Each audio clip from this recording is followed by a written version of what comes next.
Economics, finance, politics. This is Bloomberg Surveillance, the early edition, and I'm Francine Lacqua here in London.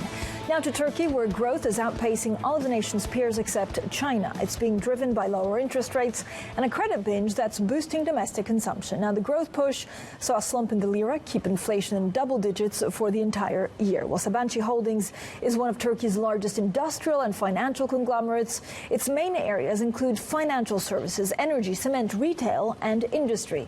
While the company's business partners include prominent global companies such as Aviva, Carrefour, and Eon, and Boris Oran, Sabancı Holdings Chief Financial Officer, joins us. Mr. Oran, thank you so much for coming on Bloomberg Surveillance. When you look at exactly what's happening in Turkey and some of your investments, how optimistic are you about the next 8 to 9 months? What key units in Sabancı will actually drive growth? We had a really solid year in 2020 where we were able to improve our top line, increase our EBITDA by 23%, and increase our bottom line by 34%. And earlier on, we made a commitment to our employees that everybody's going to keep their jobs so that we were able to focus on business continuity and keep the economy running. Looking forward into 2021, I still see robust consumer demand, although it's normalizing, just like you have mentioned. It has been a very solid consumer sentiment-driven economic growth in 2020. It's normalizing in 2021. But I also see that the demand for our products and services in European Union, US, and especially Asia is increasing rapidly. And I think it's going to be a great year as the global economy reboots itself. So are there any industries or companies that Sabancı actually doesn't deem in its core business that you could actually be selling off? Well, we have a structural capital allocation policy where we rigorously deploy year after year. And currently our debt levels are quite low. Our debt to EBITDA level is down to 1.5 times. And in fact, last 2 years, we were able to increase our operating cash flow. We have doubled our operating cash flow during the last 2 years. Therefore, we don't have a cash shortage, quite frankly. Having said that, we would like to invest in a number of growth industries, such as renewables, such as electric vehicle charging stations, such as digitizing our retail operations even more so we can serve our customers on the omni-channel side. And we will also look at our business and set of businesses for opportunities for divestiture when the time comes with good valuation. Are there new industries that you would like to enter, actually? Is there something on your radar now that you think would be attractive within the Sabancı house?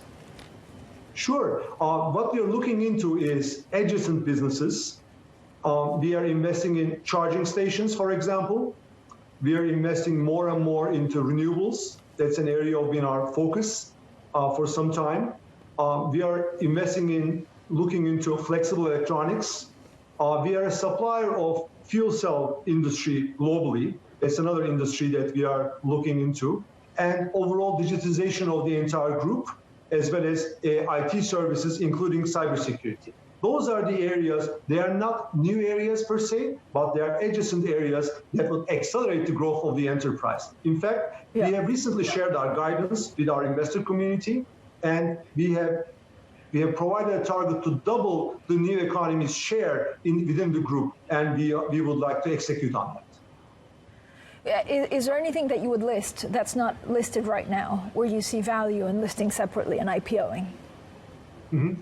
Well, listing within Sabancı Group, we have done quite well last 20 years. In fact, we have over 10 listed enterprises, and we have created a very solid dialogue with our investor based on delivering on our promises year after year. And in fact, last 10 years, we have listed IPOs or SPOs of 5 enterprises.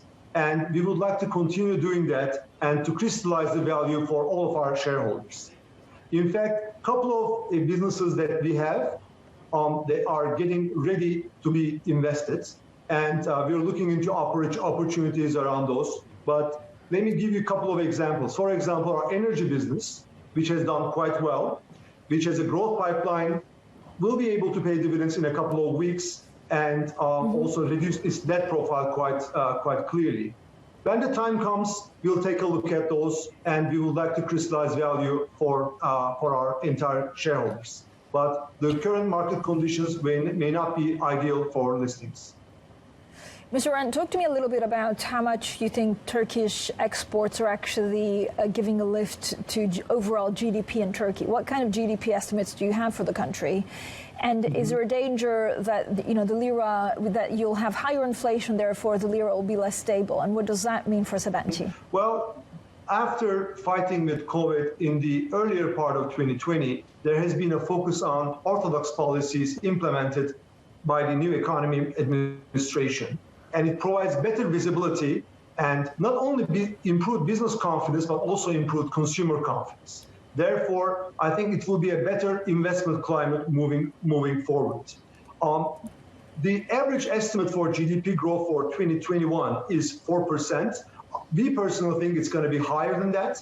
And there's going to be a balancing of local consumer versus exports. I think the export side will be much more solid and local consumption will stabilize.